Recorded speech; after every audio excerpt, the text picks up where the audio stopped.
કૃપા કરો મુજ ઉપરે સુખ નિધિ સહજાનંદ ગુણ તમારા ગાવવા બુદ્ધિ આપજો સુખ કંદ ગુણ તમારા ગાવવા બુદ્ધિ આપજો સુખ કંદ શ્રી સ્વામિનારાયણ ભગવાનની જય અક્ષર પુરુષોત્તમ મહારાજની જય ગુણાતીતાનંદ સ્વામી મહારાજની જય પ્રમુખ સ્વામી મહારાજની જય પ્રગટ ગુરુ હરિ મહંત સ્વામી મહારાજની જય સુરત અક્ષરધામ મહોત્સવની જય સિયાવર રામચંદ્ર ભગવાનની જય દરેક દિવ્ય હરિભક્તોને ચાતુર્માસ કથા શ્રવણના જય સ્વામી નારાયણ છેલ્લા 3 દિવસથી વિવિધ વિષયો ઉપર આપણે પ્રવચનનો આસ્વાદ માણી રહ્યા છીએ અને આપણા મનના દરેક પ્રશ્નોનું સમાધાન એ પ્રસંગોના આધારે કે પછી વચનામૃતના સંદર્ભ સાથે થઈ રહ્યું છે. તો આ ચાતુર્માસના ચોથા દિવસે આપણે સર્વ કોઈ મળ્યા છીએ. તો આજે શ્રીજી મહારાજના એવા 3 અસાધારણ લક્ષણોની વાત કરવી છે કે જે 3 લક્ષણો તમને બીજી જગ્યાએ જોવા ન મળે. આપણે ભગવાન સ્વામિનારાયણના ઉપાસક હોય કે ન હોય, પરંતુ આજે આપણે ભગવાન સ્વામિનારાયણે કરેલ એ જે કાર્યો હોય કે એમણે જે ચમત્કારો બતાવ્યા છે અને એવા 3 લક્ષણોની વાત કરવી છે કે જે વચનામૃતની અંદર શ્રીજી મહારાજે પોતે કહ્યું છે. આમ તો વચનામૃત આપણે વાંચીએ તો આપણા પ્રશ્નોનું સમાધાન તો થાય જ છે, પરંતુ એમાં એક વચનામૃત એવું પણ છે જે અમદાવાદનું 5મું છે કે જેની અંદર શ્રીજી મહારાજે પુરુષોત્તમ નારાયણના અસાધારણ જે લક્ષણો હોય એ બતાવ્યા છે. તો એ વચનામૃતનો આપણે સંદર્ભ લઈને આજે 3 લક્ષણોની વાતો કરવી છે. તો આમ તો એ જે અમદાવાદનું 5મું વચનામૃત છે એની અંદર એક કુબેરસિંહજી છડીદાર, હવે સ્વાભાવિક રીતે આ કુબેરસિંહજી જે છડીદાર હતા ને શ્રીજી મહારાજના પોતે આશ્રિત ભક્ત હતા અને એમના નામની પાછળ આમ સિંહ તો લખેલું છે, પરંતુ પોતે સિંહ નહોતા પણ મૂળ પટેલ હતા અને હાથમાં એક રૂપાની છડી લઈને મહારાજની પોતે આગળ જાય અને જય જયકાર પોતે બોલાવીને ચાલતા. એટલે એમનું નામ છે ને કુબેરસિંહજી આમ છડીદાર પડેલું હતું. અને મહારાજ જ્યાં જ્યાં સમૈયા કરવા જાય ત્યાં કામ છોડીને મહારાજ પાસે પહોંચી જાય. એટલે એવા પ્રેમી ભક્ત હતા આ કુબેરસિંહજી છડીદાર. પરંતુ આ કુબેરસિંહજી છડીદાર અમદાવાદના 5મા વચનામૃતની અંદર શ્રીજી મહારાજને એક પ્રશ્ન પૂછે છે કે હે મહારાજ, આ શ્રી પુરુષોત્તમ ભગવાનનું અસાધારણ લક્ષણ તે શું છે? હવે પ્રશ્ન તો આટલો જ હતો કે એના લક્ષણો તમે બતાવો. અને શ્રીજી મહારાજે વાત કરી અને એ આપણે જોઈએ તો અનેક જીવના પ્રાણનાળીના સંકેલો કરીને જે તત્કાળ સમાધિ કરાવી તે બીજાથી થાય નહીં, અને લક્ષાવધિ મનુષ્ય નિયમમાં રહ્યા થકા વશ વર્તે તે બીજા કોઈથી થાય નહીં, અને અક્ષરાદિક જે મુક્ત તેને પણ નિયમમાં રાખવાને સમર્થપણું તે પણ બીજામાં હોય નહીં. એવી રીતે પુરુષોત્તમ નારાયણના અસાધારણ લક્ષણો છે.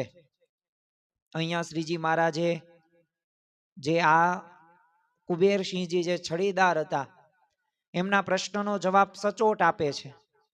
3 લક્ષણો શ્રીજી મહારાજ બતાવે છે. પ્રથમ તો અનેક જીવોને તત્કાળ સમાધિ કરાવવી. બીજું લક્ષણ કે છે લક્ષાવધિ મનુષ્યને નિયમમાં રહ્યા થકા વશ વર્તવા. અને ત્રીજું અક્ષરાદિક જે મુક્ત કે જેમની પાસે સામર્થ્ય છે, સત્તા છે, ચમત્કાર કરી શકે એવું સામર્થ્ય છે. આજે આપણે એવા પ્રસંગોની વાત કરીશું, પણ છતાં પણ નિયમમાં રાખવાને. તો આ 3 લક્ષણો રહ્યા ને એ પુરુષોત્તમ નારાયણના અસાધારણ લક્ષણો છે. આ ઉપરથી આપણને એટલી પણ ખ્યાલ આવે કે શ્રીજી મહારાજની એક વિશેષતા હતી કે તેઓ પાસે નાના મોટા હોય કે ત્યાગી હોય કે ગૃહસ્થ હોય, કોઈ પણ પોતાના પ્રશ્નોનું સમાધાન સરળતાથી મેળવી શકે અને જે જિજ્ઞાસા વૃત્તિ હોય એને સંતોષ પમાડી પણ શકતા, ક્યારેય મહારાજ ગુસ્સે નથી થયા. વિચાર કરો, વચનામૃતની અંદર સૌથી વધુ પ્રશ્ન પૂછનાર સદગુરુ મુક્તાનંદ સ્વામી હતા. આ સદગુરુ મુક્તાનંદ સ્વામીની ઉંમર શ્રીજી મહારાજ કરતા 23 વર્ષ પોતે મોટા હતા. છતાં પણ મુક્તાનંદ સ્વામીના 92 થી 93 પ્રશ્ન સૌથી વધુ એમને પૂછ્યા છે. એ દરેક પ્રશ્નના જવાબ શ્રીજી મહારાજે સાહજિકથી આપ્યા છે. અને એટલું નહીં, ક્યારેય એમ નથી કહ્યું કે તમે તો ભારે ખપ અને મુમુક્ષુતા વાળા હતા, તો આટલા બધા પ્રશ્નો તમને કેમ થાય? આવું મહારાજે એક પણ વખત નથી કીધું. જો આપણે સદગુરુ મુક્તાનંદ સ્વામીનો આભાર માનવો પડે. શા માટે? કારણ કે એમને આપણા વતી એ 92 થી 93 પ્રશ્ન પૂછ્યા. એ એમની ખપ અને મુમુક્ષુતા તો બતાવે છે, પણ એમની જિજ્ઞાસા વૃત્તિ કેટલી હશે? આજે તમે જુઓ કે કોઈ પણ શાળાની અંદર, કોઈ પણ ક્લાસની અંદર પ્રશ્ન પૂછવા વાળાની સંખ્યા કેટલી? નહીવત. 1-2% હોય, 50 માન 2-5 વિદ્યાર્થી એવા હોય કે જે પ્રશ્નો પૂછે. પરંતુ તમે જો મુક્તાનંદ સ્વામી બધુંય જાણતા હોવા છતાં પણ અમુક પ્રશ્નો એવા પૂછ્યા છે ને, કે એ પ્રશ્ન એ જે આપણે સાંભળીએ તો જ આપણને ખ્યાલ આવે કે કેવો અઘરો અને એક આધ્યાત્મિક માર્ગની અંદર આગળ વધનારો પ્રશ્ન મુક્તાનંદ સ્વામીએ શ્રીજી મહારાજને પૂછેલા છે. અને એટલું જ નહીં, શ્રીજી મહારાજ પણ ગમે એવા કઠણ પ્રશ્નોના ઉત્તર આમ સહજમાં આપી દેતા. એકવાર છે ને ગઢપુરની અંદર શ્રીજી મહારાજ બિરાજમાન હતા. તો એમાં છે ને મહારાજને બ્રહ્માનંદ સ્વામી એક પ્રશ્ન પૂછ્યો કે આપનામાં ક્યાં ગુણની આમ વિશેષતા છે? તો ત્યારે મહારાજે શું કીધું કે કોઈ 6 મહિના સુધી પ્રશ્ન ગોઠવે અને આટી ઘૂંટી વાળો પ્રશ્ન હોય, અને એ વખતે અમે માણકી ઉપર સવારી કરવા એના એક પેગડામાં પગ રાખ્યો હોય અને બીજો પગ પેગડામાં મૂકવા જઈએ ને એટલી વારમાં તમે એનો જવાબ આપી દઈએ. તો બહુ વિચાર કરો કે જે સ્વયં પોતે જ્ઞાનનું સ્વરૂપ હોય અને તે જ અન્યનું અજ્ઞાન હરી શકે ને. જો અહીંયા પણ શ્રીજી મહારાજે ને જે પ્રશ્ન પૂછ્યો છે ને, જે ભક્તે કુબેરસિંહજીએ, તો એ જ્ઞાન પીપાસાથી એ પ્રશ્ન પૂછ્યો કે આ છે પુરુષોત્તમ ભગવાનનું જે અસાધારણ લક્ષણ છે તો એ કયું છે? હવે શબ્દકોશ પ્રમાણે તો જે અન્યના માં જોવા ન મળે એને અસાધારણ લક્ષણ કહેવાય. તમે દાખલા તરીકે કોઈ ગાય હોય તો ગાયના ગળાની અંદર ગોદડી હોય ને, તો એ અન્ય કોઈ પશુમાં જોવા ન મળે. ઊંટ હોય, બળદ હોય કે સિંહ હોય, એમાં એ ગોદડી જોવા ન મળે. તો એ ગાયનું અસાધારણ લક્ષણ કયું કહેવાય? એ જ કહેવાય કે ગળામાં ગોદડી. બસ એમ પુરુષોત્તમ નારાયણનું અસાધારણ લક્ષ્ય પૂછ્યું, અને એ જે લક્ષણ રહ્યું ને એ કોઈ અન્યમાં જોવા ન મળવું પડે. તો આમ તો શ્રીજી મહારાજે 3 લક્ષણો બતાવ્યા છે જે એમનામાં આપણને સહજ દેખાય છે. તો એ 3 લક્ષણો આજના દિવસે આપણે સાંભળવાના છે. અને એ જે લક્ષણો રહ્યા એ લક્ષણોના આધારે આપણે પ્રસંગોની પણ વાતો કરીશું. પ્રથમ તો શ્રીજી મહારાજે શું કીધું કે અનેક જીવોને તત્કાળ સમાધિ કરાવવી. હવે સમાધિ શબ્દ આપણે સાંભળીએ ને તો પણ આપણને ખ્યાલ આવી જાય કે કોઈ સામાન્ય વાત નથી આ સમાધિ કરાવવી. સમાધિ એટલે શું? એક સર્વોચ્ચ આધ્યાત્મિક એક અનુભૂતિનું નામ સમાધિ છે. અને જેમાં વ્યક્તિ હોય ને એ ભૌતિક શરીરથી પર થઈને પરમાત્માના દિવ્ય લોક ને દિવ્ય આનંદનો અકલ્પ્ય અનુભવ કરે, અને એને સમાધિ કહેવાય.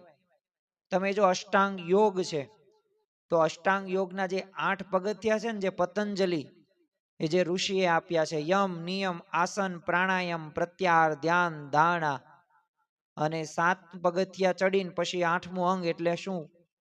એ સમાધિ. તમે વિચાર કરો કે એક પગથિયું સિદ્ધ કરવું હોય ને તો તમારે જન્મો જન્મ તમારે વિતાવવા પડે. હવે એમાંય તે આ 8-7 પગથિયા 8મું અંગ ચડવું એ કઈ સામાન્ય ખેલ નથી. એ તો દુર્લભમાં દુર્લભ કહી શકાય. સમાધિ પ્રકરણના તો ઘણા બધા પ્રસંગો આપણને પ્રાપ્ત થાય છે. આપણે 1-2 પ્રસંગો જોઈએ એટલે વિશેષ આપણને પ્રતીતિ આવે ખરેખર આ સમાધિમાં અનુભવ શું થાય. અગતરાયના પર્વતભાઈ હતા, પોતે મુક્તરાજ. રામાનંદ સ્વામીના પોતે પટ શિષ્ય હતા. મુક્તાનંદ સ્વામી, મયારામ ભટ્ટ અને આ પર્વતભાઈ ત્રણેય મળીને બોલો નિશ્ચય કરેલો કે આપણને કોઈ હથેળીમાં છે ને રાધા કૃષ્ણ દેખાડે ને તોય રામાનંદ સ્વામી સિવાય ક્યાંય માથું નમાવા નથી થતું. અને હવે જ્યારે સ્વયં રામાનંદ સ્વામીએ તે શ્રીજી મહારાજનો મહિમા એ બધાને કીધો તો ત્યારે તો એમની બધી જે માન્યતા હતી એ બદલાઈ ગઈ. અને આ બધાયમાં પર્વતભાઈની એવી પાછી અધ્યાત્મ સ્થિતિ ઊંચી હતી. એ કોઈ સામાન્ય હરિભક્ત નહોતા. માળાના મણકાની અંદર એમનું નામ આવતું હતું, જેમ દાદા ખાચરનું આવતું હતું એવી જ રીતે. અને શ્રીજી મહારાજની કૃપાથી પોતાના જે આત્માને 3 દેહ, 3 અવસ્થાન, 3 ગુણથી પોતે પર બોલો બ્રહ્મરૂપ માનતા ને પરબ્રહ્મને અખંડ જાણતા. અને એટલું જ નહીં, પોતે જે ખેતરની અંદર એમના જ ખેતરમાં કૂવો હતો, આખો પાણીથી છલોછલ ભરેલો, તો કૂવામાં જાય, નીચે 3 કલાક ભગવાનનું ધ્યાન કરે અને દેહ દશાએ ભૂલી જાય. તો આવી રીતે તો 2-2, 3-3 કલાક સુધી પોતે ધ્યાન કરતા હોય. એ કોઈ સામાન્ય કોટીના તો ભક્ત હોય નહીં. ભગવાનનો સાક્ષાત્કાર એમને થયેલો. વશાટ સંવંત 1858માં તે પોષ મહિનામાં શ્રીજી મહારાજ પર્વતભાઈના ગામ અગતરાયની અંદર પધારેલા. તો સાથે સંતોનું મંડળ પણ હતું. એટલે આજુબાજુના બધા ગામોના હરિભક્તો ત્યાં આવેલા શ્રીજી મહારાજના દર્શન કરવા માટે. એટલે શ્રીજી મહારાજે બધાને સમાધિ કરાવતા. તો એમાં એક છે ને ઉમિયા શંકર નામે બ્રાહ્મણ ત્યાં આવેલો. અને એને લોકોને સમાધિ થતી જોઈને એને કીધું કે સ્વામિનારાયણ, તમે તો શું જાદુગર છો. અને જ્યાં આ વાક્ય પૂરું ન કર્યું ત્યાં શ્રીજી મહારાજે એના ઉપર દ્રષ્ટિ કરી અને એનો મનોભાવ બદલાઈ ગયો. હવે એ તો ઠપકો આપવા આવેલો, પરંતુ ગુણગાન ગાવા માંડ્યો શ્રીજી મહારાજનો. તો ત્યાં જે બધા હાજર હતા ને એને લાગ્યું કે આ એક પલકારામાં તો આ વ્યક્તિ, આ બ્રાહ્મણનો તમોગુણ ક્યાં ગાયબ થઈ ગયો કઈ ખબર ન પડી. આ તો સત્વગુણ કેવી રીતે આવી ગયો. અને સંસ્કૃતથી અજાણતો હતો, છતાંય બોલો મોહમાંથી શ્રીજી મહારાજની દયાથી, કૃપાથી સંસ્કૃત વાણી વહેવા લાગી અને શ્રીજી મહારાજનો મહિમા જ ગાય. એટલે શ્રીજી મહારાજે તેને પૂછ્યું કે ઉમિયા શંકર, તમે તો વેદના પંડિત લાગો છો અને આ બધું ક્યાં જ તમે ભણ્યા. ત્યાં સાંભળીને તો ઉમિયા શંકર પોતે શરમાઈ ગયો. શરમાતા શરમાતા કીધું કે પ્રભુ, આ બધો આપનો જ પ્રતાપ છે, મારા બધા અપરાધ માફ કરો. હવે પોતે છે ને શ્રીજી મહારાજનો દ્વેષી હતો, પણ જો મહારાજે આવી રીતે સમાધિ કરીને વિશિષ્ટ અનુભવ એને થઈ ગયો. હવે પર્વતભાઈ તે શ્રીજી મહારાજની મૂર્તિને તો અખંડ પોતે દેખતા. તો એક વાર તો એને સંકલ્પ કર્યો કે જે પૂર્વે અવતારો રહ્યા ને એમાં નૃસિંહજી અવતાર કેવા હશે. અને વિચાર કરો, શ્રીજી મહારાજે બધા અવતારોનું દર્શન કરાવ્યું. એટલે પર્વતભાઈ કે મેં તો એક જ અવતારનું કીધું. અને ત્યારે શ્રીજી મહારાજે શું કીધું કે તમે ભલે એક અવતારનું કીધું, પણ પછી થોડાક સમય પછી તમને બીજા અવતાર જોવાની ઈચ્છા થાય તો. એટલે મેં તમને બધુંય બતાવી દીધું, કઈ બાકી ન રાખ્યું. એકવાર રામાનંદ સ્વામીના વરિષ્ઠ સાધુ હતા રામદાસ ને શ્રીજી મહારાજે કીધું તમારી સમજણ અને સ્થિતિ કેવી તે કહો, પછી અમે અમારી કહેશું. તો એમણે શું કીધું, મારા જીવાત્માને વિશે છે ને 3 અવસ્થામાં તમારી મૂર્તિને અખંડ પ્રકાશમાન જોઉં છું અને એ તમારી કૃપા છે. અને પછી શ્રીજી મહારાજે પોતાની સ્થિતિનું વર્ણન કર્યું કે કાળ કર્મ માયાથી પર હું સર્વનો નિયંતા, કર્મ ફળ દાતા છું. અને ખરેખર મારા મહિમાને પારને કોઈ પામી નથી શકતું. અને મારી મૂર્તિના રૂવાડામાં કરોડમાં ભાગ જેટલું પણ ન થાય એવો તો હું સર્વોપરી આ મારી મૂર્તિ છે. અને ત્યારે તો આ રામદાસજી સહિત તે આ બધોય સંતોનો જે હતા એ બધા તે મહિમા વિભોર થઈ ગયા, કારણ કે મહારાજે પોતાનો મહિમા એમને કહ્યો હતો. ખરેખર આવા તો ઘણા બધા એ પ્રસંગો છે સમાધિ પ્રકરણના, એનાથી આપણને ખ્યાલ આવે ખરેખર મહારાજે ઘણા બધા ચમત્કારો કરેલા છે. અને 19મી સદીમાં તે ઇતિહાસમાં તમે જુઓ, શ્રીજી મહારાજે અષ્ટાંગ યોગ વિના હજારો ભક્તોને દિવ્ય સમાધિની અનુભૂતિ કરાવેલી. અરે ધ્યાનની મુદ્રામાં બેઠા વિના, બોલો દર્શન માત્રથી, એમની ચાકડીના ચટકારથી સમાધિ થઈ જાય. ક્યારેક તમે એમનું સ્મરણ કરો મહારાજનું, સમાધિ થઈ જાય. ક્યારેક તમે પ્રાસાદિક વસ્તુઓના દર્શન કરો ને સમાધિ થઈ જાય. સદગુરુ અક્ષરાનંદ સ્વામી છે, એમને પોતાની વાતોની અંદર લખે છે કે એક વખત છે ને શ્રીજી મહારાજે એમના પરમહંસ સંતોને પુષ્પહાર આપ્યો હતો. તે પરમહંસો આ બધા પ્રસાદીનો હાર હતો, એ ગામો ગામ બધા લોકોને દર્શન કરાવવા લઈ જતા. તો તે હાર બોલો એ લોકો કોઈ પણ જોવે ને તો એમને સમાધિ થઈ જાય. અરે સદગુરુ નિષ્કાન સ્વામીએ તો આ સમાધિ પ્રકરણનો નિર્દેશ કરતા ભક્ત ચિંતામણી ગ્રંથની અંદર પણ એ પોતે લખે છે અને અનુભૂતિ બતાવે છે કે રામ ઉપાસી રામને દેખને, અને ખરેખર નૃષિ ઉપાસી દેખે નૃષિ, દેખે ઈષ્ટ થાય દિંગ. અને આ પ્રકારના બધાને દર્શન થાય ને એવી ભાવના સદગુરુ નિષ્કવાન સ્વામીએ ભક્ત ચિંતામણી ગ્રંથની અંદર લખેલી છે. અને ખરેખર આ એક આધ્યાત્મિકતા એ ધુરંધરો કઈ સંભાળવા માટે શ્રીજી મહારાજનું અવતરણ નહોતું થયું, કારણ કે એમનું આ અસાધારણ લક્ષણ હતું. તમે જો માંગરોળના તે નવાબ હતા, વઝરુદ્દીન હતા, તો રામાનંદ સ્વામીનો તેમને યોગ થયો હતો. તો જેતપુર શ્રીજી મહારાજને ગાદી અપાઈને એ સમારોહની અંદર નવાબ ગયેલા, તો એ પ્રસંગે એમને શ્રીજી મહારાજમાં હેત બહુ હતું, એટલે પત્ર લખ્યો કે તમે છે ને અમારા ઉપર કૃપા કરો ને રાજભવનમાં પધારો અને આપણે કંઈક મોટો ઉત્સવ કરીશું, અને હું તમારો પ્રશંસક ભક્ત છું. તો શ્રીજી મહારાજ માંગરોળની અંદર પધાર્યા ને, તો ત્યારે તો આમ કહેવાય ને આખું ગામ ઉમટ્યું હતું શ્રીજી મહારાજની ને દર્શન આમ એમને કરવાનો અંદરથી ઉમંગ જ એટલો હતો.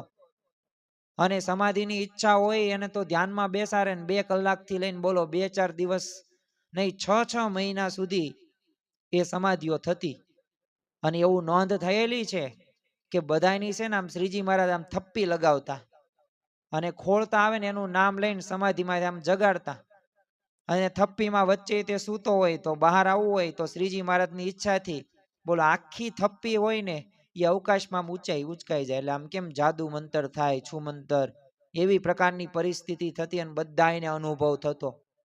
અને ખરેખર અક્ષરધામનો દિવ્ય આનંદ માણ્યા પછી તે આવે ત્યારે આ લોક નરક જેવો પાછો લાગતો. એને બોલો ખાવું પીવું જમવું કાંઈ ગમે નહીં. તો એવા તો ઘણા બધા એ અનુભવો એ સમાધિ પ્રકરણની અંદર ભક્તોને થતા. ખરેખર શ્રીજી મહારાજની એક જ ઈચ્છા હતી કે કોઈ પણ જીવ છે ને એનું કલ્યાણ ન થાય ને એવી પોતે ભાવના નહોતા રાખતા, બધાયનું કલ્યાણ થાય. એ પછી ભક્ત હોય કે અભક્ત હોય. માંગરોળમાં તે કંદોય રહેતો મેઘજી એનું નામ. હવે એને કુંડલીની યોગ સિદ્ધ કરેલો, તો યોગના અભિમાનમાં છે ને એના ઉકળતા તેલમાં પૂરી તળી, તેથી એના હાથ છે ને બળી ગયા અને જળેલા પડી ગયેલા. હવે એ બતાવીને દેવા માંગતો તો સ્વામિનારાયણ મહારાજ એવી સિદ્ધાઈ ન બતાવી શકે, પણ પોતે જ ફસાઈ ગયો. એકવાર મેઘજીને લોકોને ભેગા કરીને પડકાર ફેંક્યો કે હું મારા પ્રાણોને છે ને બ્રહ્મરંધ્રમાં લઈને જઈને દેહમાંથી બહાર કાઢી દઉં. અને એમ કહીને પદ્માસનમાં એ બેઠો, પરંતુ પ્રાણ હતો ને તો બ્રહ્મરંધમાં જ અટકી ગયો. ફરી પાછા લાવવા માટે બહુ પ્રયત્ન કર્યો, પણ એકેય પ્રયત્ન એનો સફળ ન થયો, બધા વ્યર્થ જ નીવડ્યો. હવે દેહની તો દેવ દશા બહુ દયનીય થઈ ગઈ. 5 દિવસ વીતી ગયા, ન જીવી શકે, ન મરી શકે. હવે શ્રીજી મહારાજ પાસે એની વાત આવી એટલે તરત એની પાસે ગયા. એનું શરીર તો પૃથ્વી પર ઉછળતું જ, એટલે શ્રીજી મહારાજે તો એની દ્રષ્ટિ સાથે દ્રષ્ટિ મેળવી અને બ્રહ્મરંધ્ર પર અંગૂઠો દાબ્યો અને તરત પ્રાણોની ગતિ આમ સવળી થઈ ગઈ અને પ્રાણ હતા પોતાના સ્થાન ઉપર આવી ગયા. અને કષ્ટોથી એ મેઘજી હતો એ મુક્ત પણ થઈ ગયો.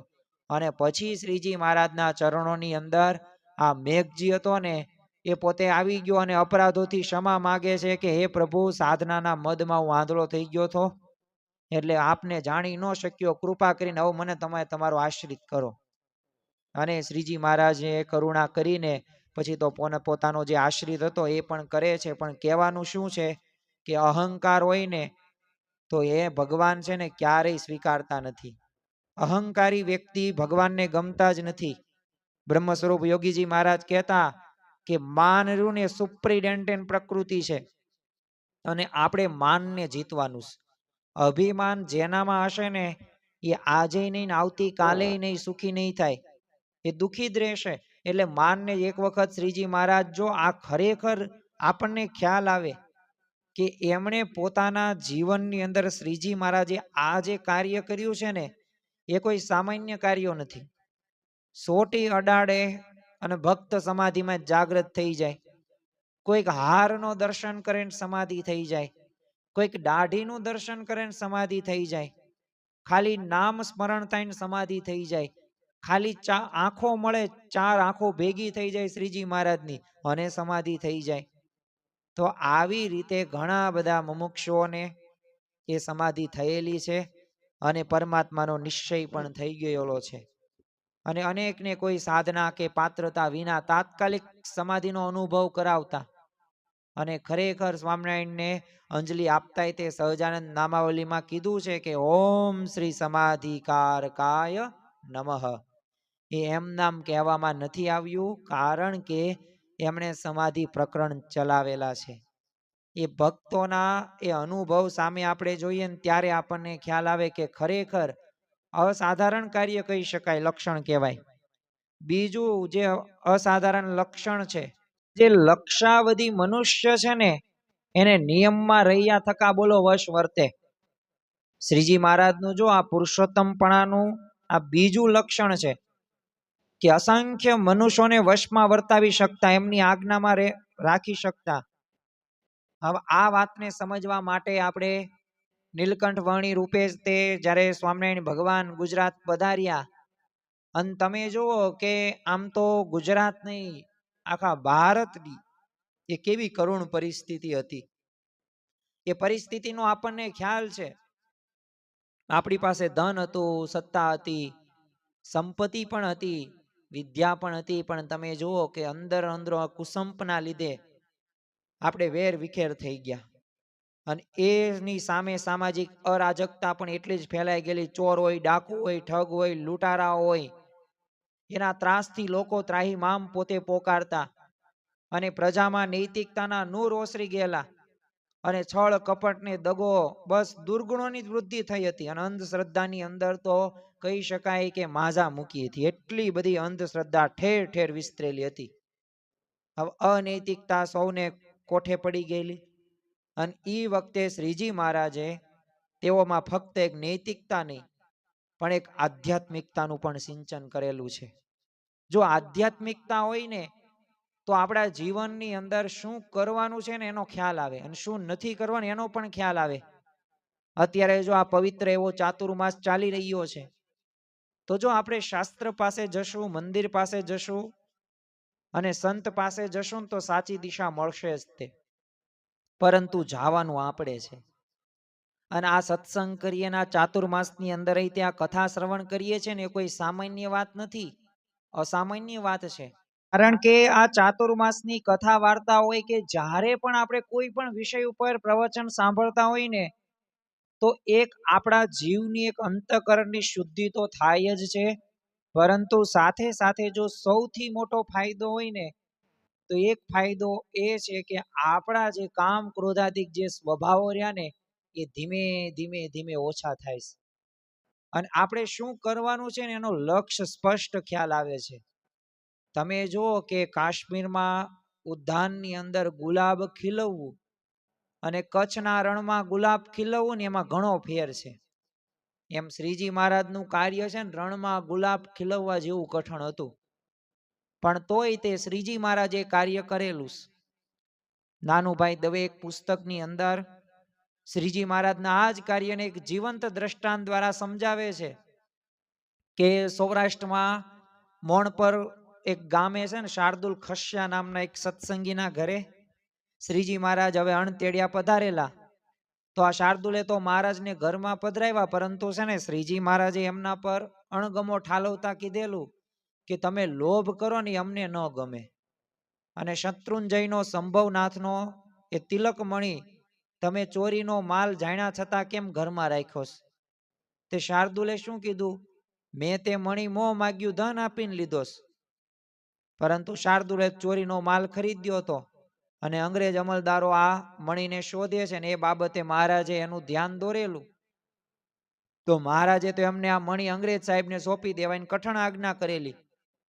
અને આમ કરવાથી તેઓને સજા અને સમાજમાં એ બદનામી થવાની પૂરી શક્યતા તો હતી જ તે, પણ છતાં જો મહારાજના એક વચને એમણે અંગ્રેજ અમલદાર એક મિલ સાહેબ પાસે જઈને એમના હાથમાં મણી મૂક્યો અને બધી વિગતે વાત કરી. તો મણી અને શાર્દુલને જોઈને તો આશ્ચર્યમાં પડી જાય છે આ મિલ સાહેબ, અને શાર્દુલને વશ કરીને એને સાચા માર્ગે દોરનારા તે શ્રીજી મહારાજને મળવાની ઈચ્છા પછી સાહેબને થાય છે. એટલે શાર્દુલને સાથે લઈને મહારાજ પાસે પહોંચે છે અને સાહેબ હતા એ મહારાજની પ્રશંસા કરવાનું શરૂ કરે છે. અને શાર્દુલની પીઠ પણ થાબડી અને સજાના ભયમાંથી એ મુક્ત પણ કરે છે.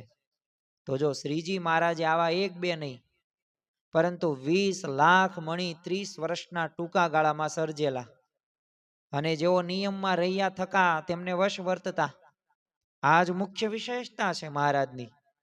ખરેખર જ્યારે મહારાજના આવા ચરિત્રો સામે જોઈએ ને ત્યારે આપણને એમના અસાધારણ લક્ષણોનો ખ્યાલ આવે કે ખરેખર જે આપણને ભગવાનની પ્રાપ્તિ થઈ છે ને, એટલે આપણે બહુ ભાગ્યશાળી છીએ. એટલે આપણે કહીએ છીએ ધન્યોસ્મિ પૂર્ણ કામોસ્મિ નિષ્પાપો નિર્ભય સુખી અક્ષર ગુરુ યોગેન સ્વામિનારાયણ શ્રેયાત. અને એટલું જ નહીં, આપણે ખરેખર ધન્ય છીએ, ભાગ્યશાળી છીએ, નિષ્પાપ છીએ, નિર્ભય છીએ. મોહન સાંઈ મહારાજ ઘણીવાર કહે છે ને આપણને પ્રાપ્તિ હિમાલય જેવી થઈ છે ને આપણા પ્રશ્નો ને ધૂળના ઢેફા જેવા છે. ખરેખર આપણે જો પ્રાપ્તિ સામે જોઈએ ને તો આપણને ખ્યાલ આવે કે મને જે ભગવાનને, મને જે સંત મળ્યા છે ને, યોગીજી મહારાજ કહેતા ને કે આ સત્સંગનું સુખ કેવું કેસર કેરી જેવું આવે છે. બગાસા ખાતા મોંમાં કોકે સાકરનો ગાંગડો મૂકી દીધો છે. એટલા બધાય આપણે ભાગ્યશાળી છીએ. પણ જો ખરેખર આ ભાગ્યશાળી આ પ્રાપ્તિને જો પ્રતીતિમાં પરિવર્તિત કરવી હોય તો દરરોજ પ્રાપ્તિનો વિચાર કરવો પડશે. કેવા ભગવાન કેવા મને મળ્યા છે. આજે આ પુરુષોત્તમ નારાયણના 3 જે અસાધારણ લક્ષણો છે, તો એ સાંભળીને આપણને પ્રતીતિ થવી પડે કે મને જે ભગવાન મળ્યા છે, મને જે સંત મળ્યા છે, જો નિષ્ઠા રહીને એ એકડાના સ્થાને છે. તમે જો સાચા ભક્તના 3 લક્ષણો છે, નિયમ, નિશ્ચય અને પક્ષ. તો આ પક્ષ નિયમ નિશ્ચયની વાત છે, એ અગત્યની બાબત છે આપણા જીવનની અંદર. તો એ આપણે દ્રઢ કરીને રાખવાની છે. અને એ શ્રીજી મહારાજે કરેલું છે. જ્યારે તમે જો વ્યભિચારે વ્યવહાર બની ગયેલો ને એ વખતે મહારાજે સંયમી ભક્તોનો આખો સમાજ તૈયાર કરેલો છે.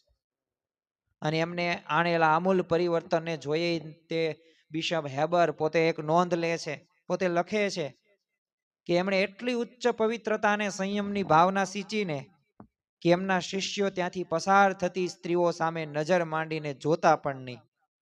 અને તેઓ જે ગામોમાં, જિલ્લાઓમાં ગયા છે, જ્યાં જ્યાં તેમને લોકોએ સ્વીકાર્યા છે, તો એ લોકોને સ્થળો પહેલા અત્યંત હીન કક્ષાના હતા અને આજે એ પ્રાંતમાં શ્રેષ્ઠ કક્ષાના થઈ ગયા છે. તો જો આ સંપ્રદાયની અંદર દેશ પરદેશના ઘણા બધા લોકોને, પરધર્મીઓને, રાજવીઓને કોઈક પ્રચંડ દિવ્ય શક્તિ કાર્યરત હોવાનો અનુભવ થતો જ તે. અને એ બધી વાતો સાચી છે. આજે પણ તમે જુઓ કે આજે જે આપણે કથા વાર્તા સાંભળીએ, કે જે સમાગમ કરીએ છીએ, કે જે આપણે નિત્ય પૂજા કરીએ છીએ, જે રવિ સભા ભરીએ છીએ, તો એમાં આપણને કલ્યાણની પ્રતીતિનો અનુભવ થાય છે. તેમાં આપણા પ્રશ્નોનું સમાધાન થાય છે. તો જો આ બધોય ફાયદાઓ અત્યારે પણ આપણે અનુભવ કરીએ છીએ. અને જો આ દરરોજ આપણે જે આ કથા શ્રવણ કરીએ છીએ ને, એ આપણે સર્વ કોઈ માટે કેટલું હિતકારી છે, કેટલું જરૂરી છે. તો તમને હું એક પ્રસંગ કહું કે એક કઠિયારો હતો. હવે ગામની અંદર એ પોતે કઠિયારાની સામાન્ય એવી સ્થિતિ, અને 4 સભ્યો કુલ, 2 છોકરા ને 1 ધર્મપત્ની. હવે એનું કામ શું કે જંગલની અંદર લાકડા કાપે અને લાકડા કાપીને ભારી કરે ને પછી બજારમાં વેચે ને જે પૈસા આવે એનાથી એનું ભરણ પોષણ ચાલતું હતું. હવે એ ગામની અંદર જે મુખ્ય જે વ્યક્તિ હતો, મોવડી રાજા સમાન, તો એણે ફરમાન બહાર પાડ્યું કે કોઈએ પણ હવે લાકડા કાપવાના નથી. અને અમુક જે સિલેક્ટેડ વ્યક્તિઓ હતા, શેઠો હતા, એમને કહેવામાં, એમની હદ નક્કી કરી દેવામાં આવી કે આટલામાં તમે આ કાર્ય કરી શકો તમારા વ્યવસાયના અર્થે. એટલે આ કઠિયારો તો પોતે બેરોજગાર થઈ ગયો. હવે કઠિયારો જાય છે કામની શોધ માટે. ઘણો બધો ભટકો, 2-3 દિવસ પણ કામ કઈ મળે નહીં. દરરોજનું લાવીને દરરોજ ખાતો હતો, એવી પરિસ્થિતિ હતી. એક શેઠને ત્યાં જાય છે અને શેઠને કહે છે કે માને કંઈક કામ આપો અને તમારે જે કામ કરે એ હું કરીશ. શેઠ હોશિયાર હતા. શેઠે કીધું તને શું સારું કામ આવડે છે, આની પહેલા તું શું કરતો હતો? એટલે કઠિયારાએ કહ્યું હું તો લાકડા કાપવાનું કામ કરતો હતો ને પછી એનાથી જે લાકડા આવે એ બધું વેચીને ગુજરાન ચલાવતો હતો. શેઠે કીધું જો હું તે એનો જ વ્યવસાય કરું છું અને મારા અમથી મજૂરની એક જરૂરત છે. તારે દરરોજ અહીંયા આવવાનું, સવારે 8 વાગ્યે અને સાંજે 6 વાગ્યે પાછું ઘરે જવાનું.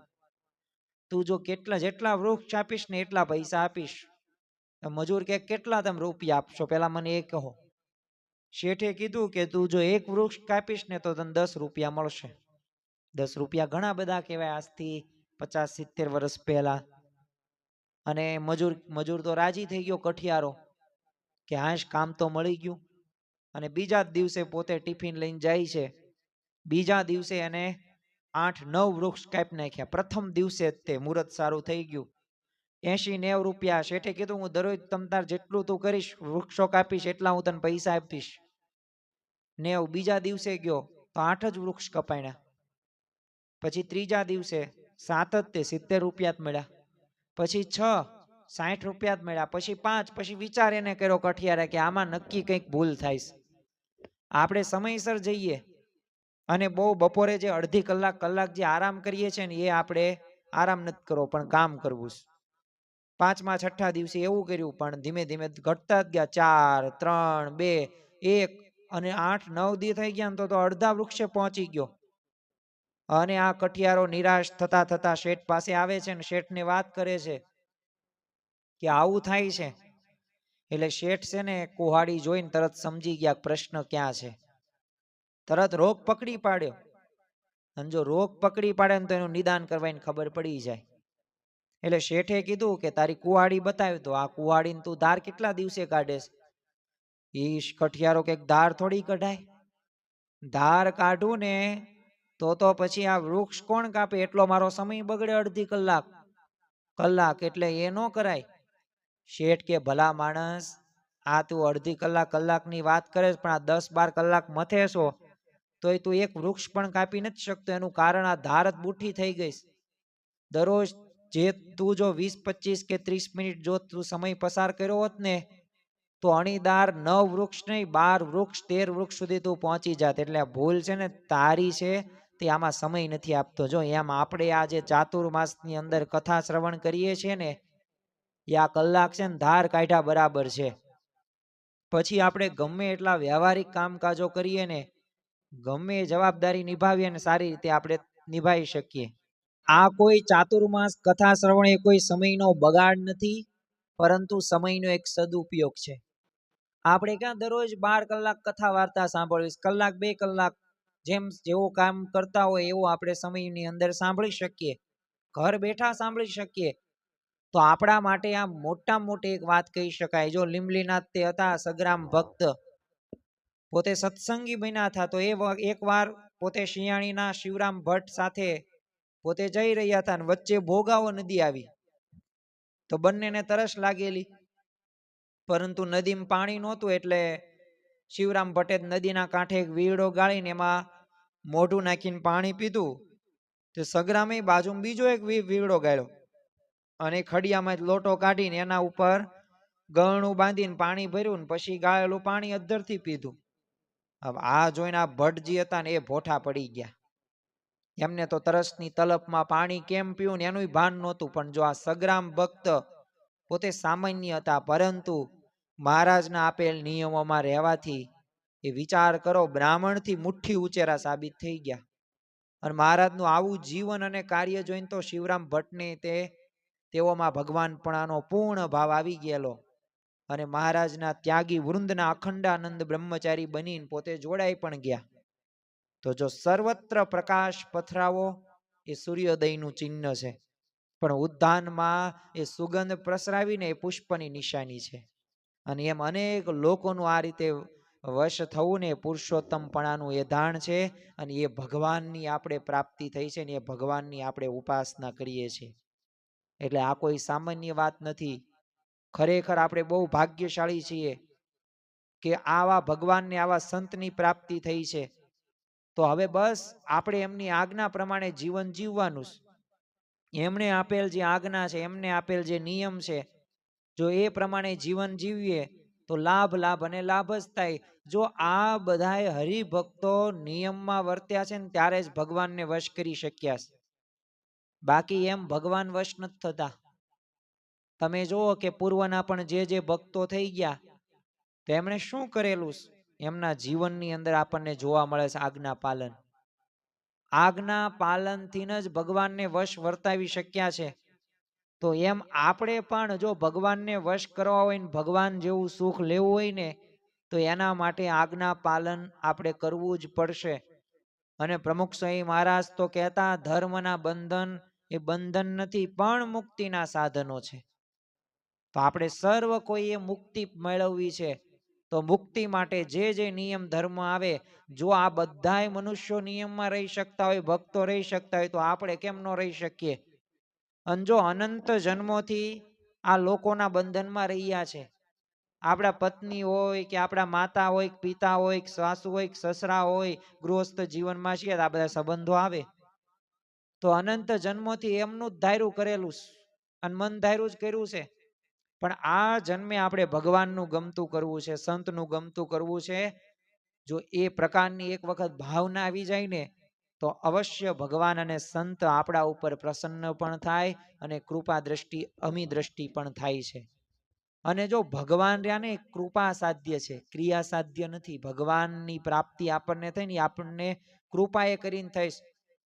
બાકી યોગી બાપા કહેતા, યોગી બાપા મુંબઈની અંદર વિરાજમાન હતા, તો ત્યારે એક ભક્તે કીધું, બાપા આ દાદર મંદિર આપણું છે ને, અહીંયા દાદર સ્ટેશન મુખ્ય કેન્દ્ર સ્થાન કહેવાય, દરરોજ લાખો લોકો આવે છે, પણ કોઈ મંદિરે કેમ નથી આવતું દર્શન કરવા?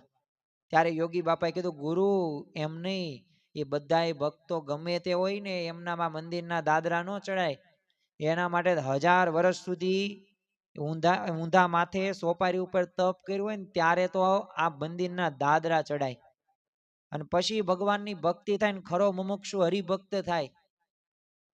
એક વખત અમદાવાદની અંદર યોગી બાપા બિરાજમાન હતા, તો એક ભક્ત હતા, તો એના પિતાશ્રી આવ્યા. હવે એમને વિદેશ જવાનું હતું કામ ધંધે, એટલે યોગી બાપાએ કીધું કે ત્યાં છે ને આડોવળું કઈ કરતા નહીં, નિયમમાં રહેજો. તો આ ભરતભાઈ જે ભક્ત હતા ને એમના પિતાશ્રીએ શું કીધું કે બાપા અમારે છે ને 3 પેઢીનો સત્સંગ છે, એટલે કઈ ન થાય. તે યોગી બાપા હસતા હસતા શું કીધું કે 4થી પેઢીએ પછી ઉડી જાય, એટલે આગુ પાછું ન કરતા, નિયમમાં રહેજો. તો એમ જો નિયમમાં તો આપણે સર્વ કોઈએ રહેવાનું જ છે, અને નિયમમાં રહેશું તો જ ભગવાનને ગમશે, બાકી ભગવાનને ગમતું નથી. તો જો આ બીજું લક્ષણ છે, જો એ ભક્તો કરી શકે તો આપણે પણ કરી શકીએ. તો જો આ ચાતુર્માસ કથા શ્રવણના આજે 4થા દિવસે આપણે આ ભગવાન પુરુષોત્તમના જે સ્વામિનારાયણ ભગવાનના અસાધારણ 3 લક્ષણોની વાત કરીએ છીએ, તો આ બીજા લક્ષણની અંદર આપણે પણ નિયમમાં વર્તીએ. અને આપણે જો નિયમમાં વર્તીશું તો આપણા સંતાનો પણ આપણામાં શીખશે. કૂવામાં હોય ને તો અવાડામાં આવે, આવી ગુજરાતી કહેવત આપણે સાંભળેલી છે. તો ટીપે ટીપે સરોવર બંધાય, કાંકરે કાંકરે પાળ બંધાય. બસ એવી જ રીતે આપણે પણ ધીમે ધીમે ધીમે નિયમ ધર્મની અંદર દ્રઢતા કરવાની છે. જેટલી દ્રઢતા હશે એટલો ભગવાનનો સંતનો રાજીપો મળશે અને બાળકોમાં સંસ્કારો પણ આવશે. અને આપણે જે કરવાનું છે કે આપણે તો અક્ષરધામમાં જવું છે એવો એક સંકલ્પ રાખો તો એ કાર્ય થશે, બાકી નહીં થાય. તો જો ગમે ત્યાં ભગવાન સ્વામિનારાયણ ગયા છે ત્યાં ભક્તોમાં નિયમ ધર્મની દ્રઢતા આવી છે. પછી ગમે તેવી પરિસ્થિતિ ન આવે વિપરીત, પણ દરેક વિપરીત પરિસ્થિતિ વચ્ચે પણ એ નિયમ ધર્મની અંદર દ્રઢતા થઈ છે. તો એટલે આ પુરુષોત્તમપણાનું જો આ બીજું અસાધારણ લક્ષણ છે. ત્રીજું આપણે લક્ષણ કયું છે? શ્રીજી મહારાજ કહે છે કે અક્ષરાદિક એ જે મુક્ત છે ને એને પણ નિયમમાં રાખવા. આમ તો તમે જો શ્રીજી મહારાજ પોતાની સાથે અક્ષરધામમાંથી અક્ષર મૂર્તિ ગુણાતીતાનંદ સ્વામીને તો લાવ્યા જ હતા, પણ સાથે સાથે અનંત મુક્તોને લઈને પણ પધાર્યા હતા. મુક્ત હોવા છતાંય તેઓ જો મહારાજની આજ્ઞામાં રહ્યા હતા. અને એમની જે બ્રાહ્મી સ્થિતિ હતી, જે સામર્થ્યનું વર્ણન હતું, એ આમ કહીએ ને તો જેમ ભગવાન સ્વામિનારાયણની આપણે ગાથા ગાઈએ ને, એમના પ્રસંગો જોઈએ ને, એવી જ રીતે આ પરમહંસોના પણ એ આમ પ્રસંગો કહીએ ને તોય તે સમય ઓછો પડે, એટલા બધા પ્રસંગો છે. પણ મારે તમને 4 થી 5 એવા પ્રસંગોની વાત કરવી છે કે જેથી આપણને પ્રતીતિ આવે કે કેવા પરમહંસો મહાન હતા અને એ પરમહંસોમાં કેવું સામર્થ્ય હતું. જો એવું સામર્થ્ય હતું ને કે ભગવાન થઈને પૂજાય એવા બધા પરમહંસો એક એક હતા, ચડિયાતા હતા. પણ છતાં પણ શ્રીજી મહારાજની આજ્ઞા પ્રમાણે જીવન જીવતા હતા. આ એમની મુખ્ય વિશેષતા કહી શકાય.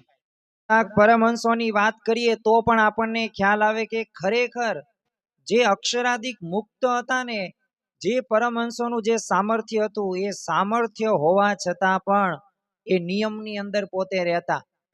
અને આપણને પણ ખ્યાલ છે શ્રીજી મહારાજે 114 પ્રકરણો ચલાવ્યા, એમાંથી 108 પ્રકરણો તો પરમહંસો માટે હતા. અને એ પરમહંસો દરેક પરિસ્થિતિની અંદર એ પોતે સારધાર રીતે પાર પણ એ પડતા. સ્વરૂપાનંદ સ્વામી જતા તો પોતે શ્રીજી મહારાજની મૂર્તિને પોતે અખંડ દેખતા, તો 3 દેહ ને 3 અવસ્થાથી પર એ પોતે એવી રીતે વર્તતા. એક પ્રસંગે મહારાજે એમની ઉચ્ચ સ્થિતિ સંતો આગળ વર્ણવતા કહેલું કે બીજા તો નિયમ ધરાવીને વર્તમાન પળાવીને કલ્યાણ કરે, અને જ્યારે આ સ્વરૂપાનંદ સ્વામીના દર્શન કરીને કલ્યાણ થાય છે. એકવાર શ્રીજી મહારાજે સ્વરૂપાનંદ સ્વામીની વાત કરી કે જ્યારે નવો રાજા ગાદીએ બેસે ત્યારે તમામ બંદીવાનને છોડી મૂકે છે, તેમ અમારે અસંખ્ય જીવન કલ્યાણ કરવા, તો નરકના કુંડના જીવને તમે મુક્ત કરો. હવે કોઈ કરી શકે?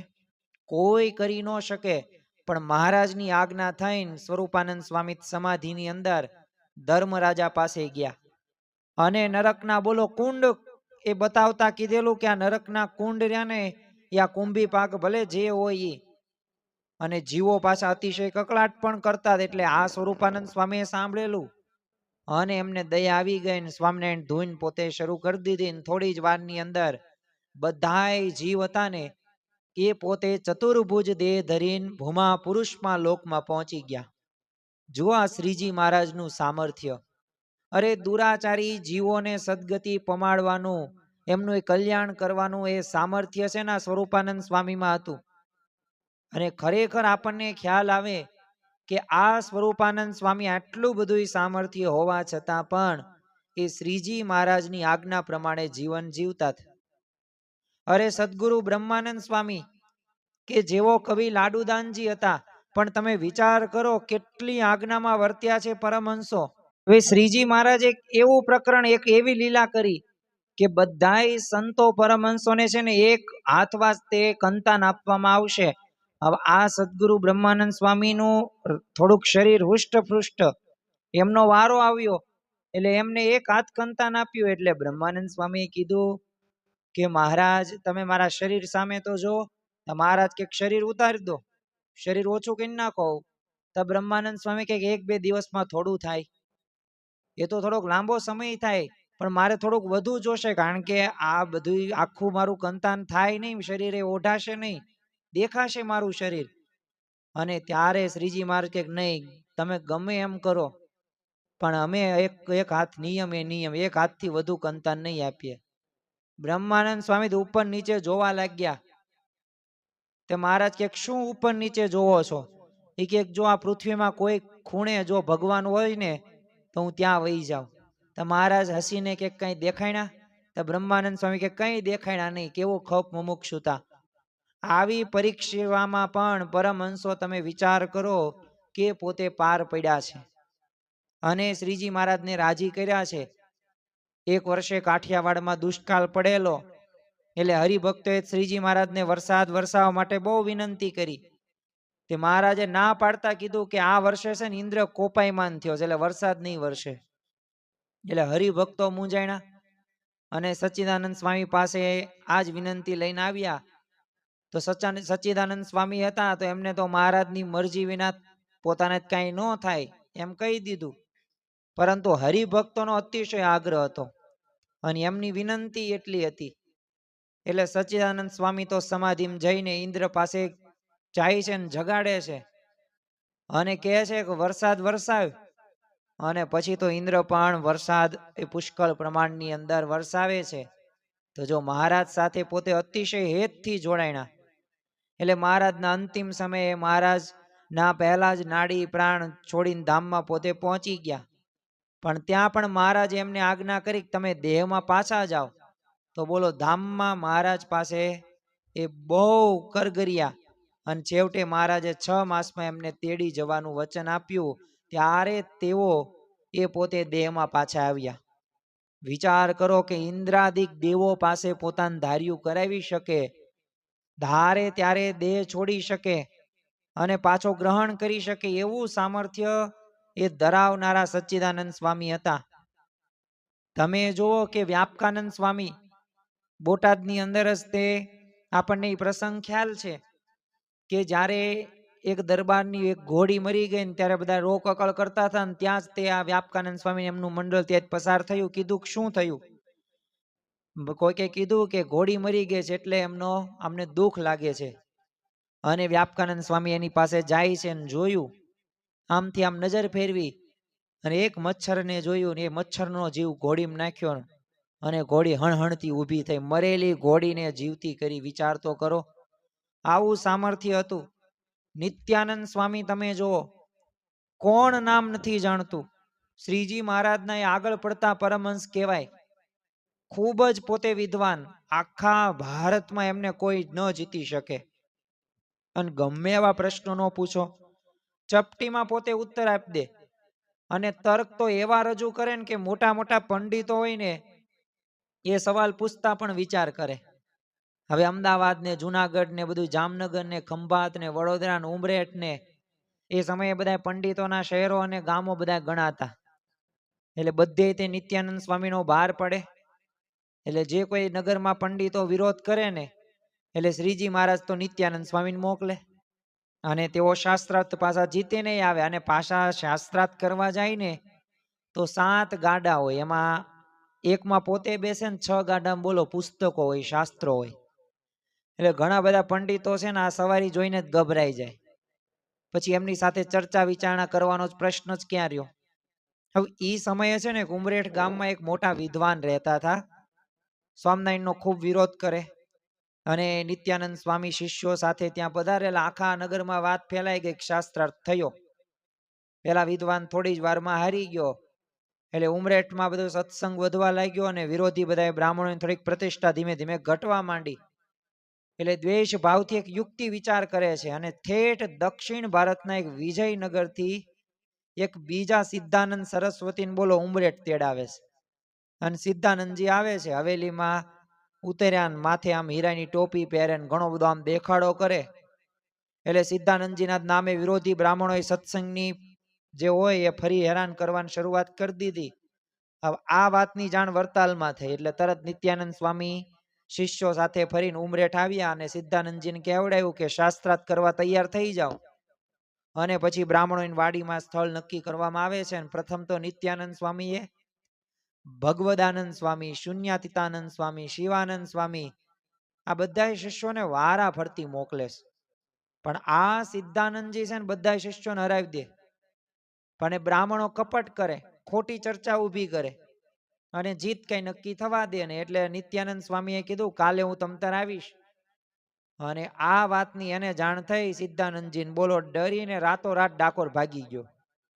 બ્રાહ્મણો દ્વારા કહેવડાવ્યું કે નિત્યાનંદ સ્વામી તો વ્યાસજીનો અવતાર છે અને એમને હું ક્યારેય જીતી ન શકું. આ વાત જ્યારે નિત્યાનંદ સ્વામીને મળીને ત્યારે એ તો બહુ હસ્યા અને કીધું કે ભલે તેઓ જતા રહ્યા પણ આપણે તો મળવા જવું જ છે. એટલે બોલો ડાકોર નિત્યાનંદ સ્વામી પહોંચે છે. ત્યાં સિદ્ધાનંદ સરસ્વતીએ લખી આપ્યું કે સ્વામિનારાયણ સંપ્રદાય સનાતન ને વૈદિક છે, મારે તમારી સાથે કોઈ વાદ વિવાદ છે જ નહીં અને હું તમારી આગળ હંમેશ માટે હારી જ ગયેલો.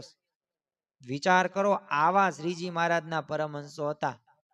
ધર્મ ગ્રંથોનું એટલું જ્ઞાન કે કોઈ એમને હરાવી ન શકે.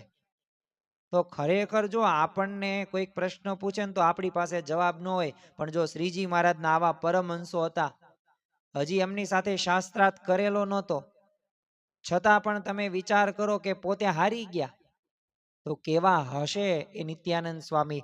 વડોદરામાં એક સત્સંગી જ્યોતિષીએ આમ ગ્રહણની ગણતરી કરીને જાહેર કર્યું કે ગ્રહણ દેખાશે નહીં. હવે બીજા બધાએ તે કેટલાક જ્યોતિષીઓએ પોતાની ગણતરીમાં કીધું કે ગ્રહણ તો જરૂર દેખાશે.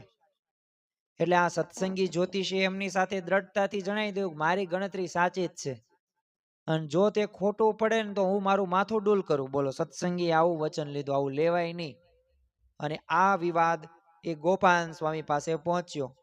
સ્વામી તો જાણતા હતા કે ગ્રહણ દેખાવાનું, પણ પોતાનો ભક્તે છે ને માથાનો સોદો કર્યો છે એટલે સ્વામીએ બીજા જ્યોતિષીને કીધું કે આ વખતે ગ્રહણ દેખાશે નહીં.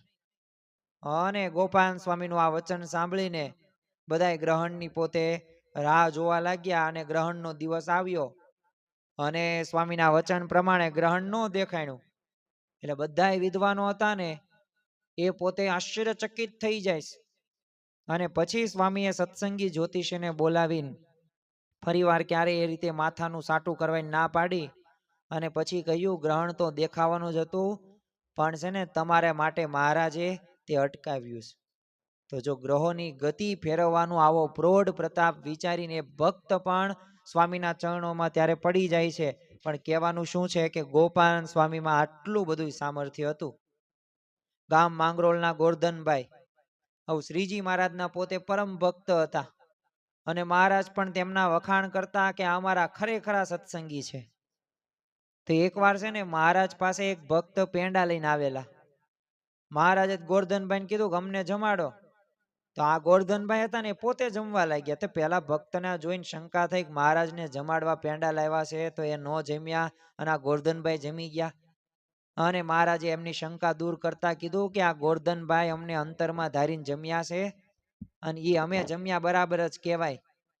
અને આ જે ગોરધનભાઈ શેઠ રહ્યા ને ત્રણેય અવસ્થામાં એ આત્માને બ્રહ્મરૂપ માનીને અમારું અખંડ ભજન કરે છે. એટલે એમને સાકર ને મીઠું બધા સરખા થઈ ગયા છે. અને પછી તો સાકર ને મીઠું બધી જુદી જુદી થાળીમાં ગોરધનભાઈને આપવામાં આવ્યા. પરીક્ષા કરવાનું નક્કી કરવામાં આવ્યું. તો બોલો બંનેને સાકર જાણીને જમી ગયા. અને બધાને ત્યાં લાગ્યું કે આ ગોરધનભાઈની સ્થિતિ મહારાજના કહેવા પ્રમાણે ખરેખર છે ને અલૌકિક છે ને વાત તો સાચી છે. તો જો આવા ભક્તોની સ્થિતિ હતી. તમે વિચાર કરો કે આવા સમર્થ સમૃદ્ધ અને શુદ્ધ સંતો ભક્તો ખરા અર્થની અંદર અક્ષરધામના મુક્તો જ હતા.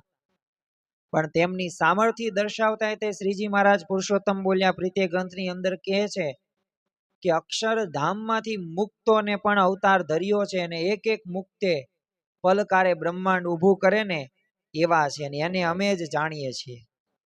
તો જો આવા સમર્થ હોવા છતાં પણ મહારાજ પાસે કેવા થઈને રહ્યા, દીન થઈને રહ્યા છે. સ્વતંત્ર હોવા છતાંય તે બોલો મહારાજની આજ્ઞામાં રહ્યા છે. અરે સમૃદ્ધ હોવા છતાં પણ એ મહારાજ સમક્ષ રાંક થયા છે. કારણ કે તેઓ જાણતા હતા કે અનંત કોટી બ્રહ્માંડના શ્રીજી મહારાજ જેવા કોઈ ભગવાન નથી અને તેઓ પૂર્ણ પુરુષોત્તમ નારાયણ છે. બે પ્રસંગ કહીને આપણે આજનું આ જે ચાતુર્માસની અંદર કથા શ્રવણ કરી રહ્યા છે એ પૂરું કરીએ. એકવાર છે ને મહારાજે મુક્તાનંદ સ્વામીને પૂછ્યું કે અમે જે જે ધામમાં જઈએ છીએ ત્યાં તે ધામમાં તમારા વખાણ થાય તે તમારામાં એવી શી મોટપ છે કે સર્વે તમારા વખાણ કરે છે. અને એમ કહીને પૂછ્યું કે આ તુંબડી ફૂટી જાય ને તો સાજી કરતા આવડે? તો મુક્તાનંદ સ્વામી નકાર ભણી એટલે મહારાજે કીધું કે તમે તમારી મોટપને જાણતા નથી. એટલે અહીંયા અલ્પ જેવા સામાન્ય જીવ હોય ને અને તેને તમે ધારો ને કે આ જીવ 8 આવરણ પર અક્ષરધામમાં જાય ને તો તત્કાળ જાય, આ તમારું સામર્થ્ય છે. તો જો શ્રીજી મહારાજના સંબંધે મુક્તાનંદ સ્વામી આવું એક સમર્થપણું ધરાવતા, મહારાજ સ્વયં એમને તેઓનું સમર્થપણું કઈ સંભળાવતા તે, પણ છતાં પણ તમે જો આ મુક્તાનંદ સ્વામી સદાય મહારાજના દાસ થઈને રહ્યા છે. એકવાર મહારાજ સારંગપુરની અંદર જીવા ખાચરના દરબારમાં વિરાજમાન હતા. એટલે મુક્તાનંદ સ્વામી પોતાના મંડળ સાથે વિચરણ કરતા કરતા સારંગપુર પહોંચેલા. પરંતુ થોડા દિવસ પૂર્વે જ તે મહારાજે સંતોને આજ્ઞા કરેલી કે અમારા દર્શન કરવા માટે અમારી આજ્ઞા સિવાય કોઈ આવવું નહીં. એટલે મુક્તાનંદ સ્વામી મહારાજ પાસે સીધા ન પહોંચ્યા. પરંતુ મહારાજને ખબર ક્યારે આવ્યા કે આપની આજ્ઞા હોય ને તો દર્શન કરવા અમે આવીએ. આ સાંભળીને મહારાજે તો તરત ભગુજી પાસે સંદેશો મોકલાવ્યો કે જેવા આવ્યા છો ને એવા પાછા જાઓ. હવે એક તરફ મુક્તાનંદ સ્વામીની ઉચ્ચ સ્થિતિ વિચાર તો કરો, અખંડ બ્રહ્મચર્યનું જેમને પાલન કર્યું છે. એટલું જ નહીં 23 વર્ષ મહારાજ કરતા મોટા છે. નીલકંઠ વાણી જ્યારે કલ્યાણકારી વન વિચરણ કરીને પૂરું કર્યું ને લોજની અંદર, ત્યારે 5 તત્વનો એ પ્રશ્નનો જવાબ આપનાર મુક્તાનંદ સ્વામી છે. સત્સંગની માં કહેવાય મુક્તાનંદ સ્વામી. અને પોતે ઉચ્ચ સ્થિતિ હતી, સામર્થ્ય હતું. અને બીજી તરફ તમે જો મહારાજે કરેલી આવી આકરી કસોટી. જો ભગવાનના ભક્તો અને સંતોના જીવનની અંદર આવી કસોટીઓ આવે જ છે, આવા પ્રશ્નો આવે જ છે, પણ આવા પ્રશ્નોમાં સાચો ભક્ત હોય ને એ પોતે સ્થિર વર્તે છે, એ સમજણથી આગળ વધે છે. કારણ કે ઉદો રે સંત સુખી સંસાર में राजा भी दुखिया रंक भी दुखिया धनपति दुखित विकार में विना विवेक भेख सब दुखिया झूठो तन अहंकार में. સમજણ હોય ને એ જ સુખી, ત્યાગી હોય કે ગૃહસ્થ હોય, ધનવાન હોય કે ગરીબ હોય, સત્તાવાળા હોય કે સત્તા વગરના હોય, તમે જ્ઞાની છો કે અજ્ઞાની છો, ભણેલા છો કે અભણ છો, એ કોઈ મેટર કરતું નથી, પણ તમારામાં સમજણ કેટલી છે એ અગત્યની બાબત છે. અને એ આકરી કસોટી આવા સમયે જો પોતાની સત્તાનું દર્શન કરાવ્યા વિના પણ શું બોલે છે મુક્તાનંદ સ્વામી, ભલે જેવી મહારાજની મરજી. અને પછી મહારાજને એક સુંદર કીર્તન રચીને મોકલું, બાળ સ્નેહી રે મોહન મુજને ગમતા. હવે સમર્થ હોવા છતાંય મુક્તાનંદ સ્વામી જો મહારાજ આગળ દીન થઈને રહ્યા છે તો મહારાજનો પુરુષોત્તમપણું સિદ્ધ કરે છે. અરે લોયાના 13મા વચનામૃતની અંદર પણ શ્રીજી મહારાજે વાત કરી છે કે જેમ ચંદ્રમા ને તારા, રાજા ને રાજાનો ચાકર બંનેમાં ભેદ છે ને, એમ પુરુષોત્તમ નારાયણ ને અક્ષર મુક્તોને વિશે ભેદ છે. અને ભગવાન તો બધા અક્ષર મૂર્તોનું તેજ પણ લીન કરી શકે એવા અતિ સમર્થ છે. અને આગળ મહારાજે કીધું કે એ નારાયણ જેવા તો એક નારાયણ જ છે, બીજો કોઈ એ જેવો થતો નથી. તો ખરેખર આ અમદાવાદના 5મા વચનામૃતની અંદર જે શ્રીજી મહારાજે પુરુષોત્તમ નારાયણના 3 અસાધારણ લક્ષણો બતાવ્યા છે, એની આજે આપણે વાતો કરી, તો ખરેખર આપણને આવા ભગવાનને, આવા સંતની પ્રાપ્તિ થઈ છે. બસ હવે આપણને જે પ્રાપ્તિ થઈ છે ને એ પ્રાપ્તિને માણવાની છે. હવે જે આપણને આવા ભગવાનની પ્રાપ્તિ તો થઈ ગઈ, પણ હવે જો થઈ ગયા બાદ જો આપણે એમનો ઉપયોગ ન કરીએ, લાભ ન લઈએ, તો આપણું નામ તો મૂર્ખ ગણાય. તમને કોઈક પારસમણી આપે અને તમે લોઢાને કંચન ન કરો તો મૂર્ખ જ કહેવાય ને. તમને કોઈક કલ્પ વૃક્ષ આપે અને કલ્પ વૃક્ષ નીચે તમે બેઠો સુવો બધુંય કરો પણ કઈ ચિંતવન જ કરો નહીં તો તમારું મૂર્ખમાં જ નામ આવે. અરે તમને કોઈક અક્ષય પાત્ર આપવામાં આવે, મહાભારતની અંદર શ્રી કૃષ્ણ ભગવાને પાંડવોને અક્ષય પાત્ર આપેલું. અક્ષય પાત્રની એક વિશેષતા છે કે એની અંદર તમે એક વખત રસોઈ, તો એ રસોઈ ખૂટે જ નહીં. એને તમારે વ્યવસ્થિત સાફ કરી નાખવાનું, ઊંધું વાળ દેવાનું. એટલે પછી પણ એમાં એક કન્ડિશન કે તમે એક વખત જ તે કાર્ય થાય, પછી તમે એક વખત એને ધોઈ નાખ્યું, ઊંધું વાળ નાખ્યું, પૂરું. તો તમને અક્ષય પાત્ર આપવામાં આવે ને તમે એનો ઉપયોગ જ કરો નહીં તો એ તો તમે મૂર્ખ કહેવાય. ચિંતામણી તમને કોઈક આપે કે તમે જે ચિંતવો એ બધું તમને આ ચિંતામણી પ્રાપ્ત થશે, ને કઈ ચિંતવો જ નહીં તો, કઈ સુખની કઈ ઈચ્છા જ ન રાખો તો, ભગવાનને સંત જેવો આનંદ જ તો માંગણી ન કરો તો તમે મૂર્ખમાં જ કહેવાય. એમ આ ભગવાનને સંતની પ્રાપ્તિ તો થઈ ગઈ, પણ બસ હવે 8 પહોર 24 કલાક 365 દિવસ સંસાર છે, પ્રશ્નો આવવાના છે. વિપરીત પરિસ્થિતિ વચ્ચે પણ આપણે સ્થિર રહેતા શીખવાનું છે, સ્થિત પ્રજ્ઞ થવાનું છે. પરંતુ એક વાતને દ્રઢ કરીને રાખવાની છે કે આપણને આ ભગવાન મળ્યા નથી જે આપણને મળ્યા છે, આપણને આવા સંત મળ્યા નથી જે આપણને અત્યારે પ્રગટ મળ્યા છે. તો બસ મન કર્મ વચને જોડાવવું છે. અને ખરેખર જો આ વિચાર આવી જાય ને તો રાત દિવસ આપણે ભગવાનનું ભજન કરી શકીએ. તો આજના દિવસે આપણે મહારાજ સ્વામીના ચરણોમાં પ્રાર્થના કરીએ કે આવો મોંઘો અમને મનુષ્ય દેહ આપ્યો છે, તો આ લોકમાં ભોગવવા માટે નહીં, વિષયોમાં એ આસક્ત થવા માટે નહીં, પરંતુ અનાસક્ત થઈને એ અમે તમારું ભગવાનનું ભજન કરી શકીએ અને આ જ જન્મે એકાંતિક ધર્મ સિદ્ધ કરીને એ બ્રહ્મરૂપ થઈને પરબ્રહ્મની ભક્તિ કરી શકીએ એવી આશીર્વાદ આપજો. તો આજના દિવસે મહારાજ સ્વામીના ચરણોમાં આ જ પ્રાર્થના કરીએ કે આ ભગવાનનું યથાર્થ સ્વરૂપ મહિમા આપણને સમજાય અને આપણે સુખેથી ભગવાનનું ભજન થઈ શકે. એ જ આજના દિવસે પ્રાર્થના. શ્રી સ્વામિનારાયણ ભગવાનની જય. સ્વામિનારાયણે નારાયણે નારાયણે, સ્વામિનારાયણે નારાયણે નારાયણે, સ્વામિનારાયણ સ્વામિનારાયણ સ્વામિનારાયણ સ્વામિનારાયણ સ્વામિનારાયણ નારાયણ નારાયણ સ્વામિનારાયણ નારાયણ નારાયણ શ્રી સ્વામિનારાયણ ભગવાનની જય। આવા જ આધ્યાત્મિક પ્રવચનો સાંભળવા માટે અમારી ચેનલને લાઈક કરો, શેર કરો અને સબસ્ક્રાઇબ કરવાનું ભૂલતા નહીં।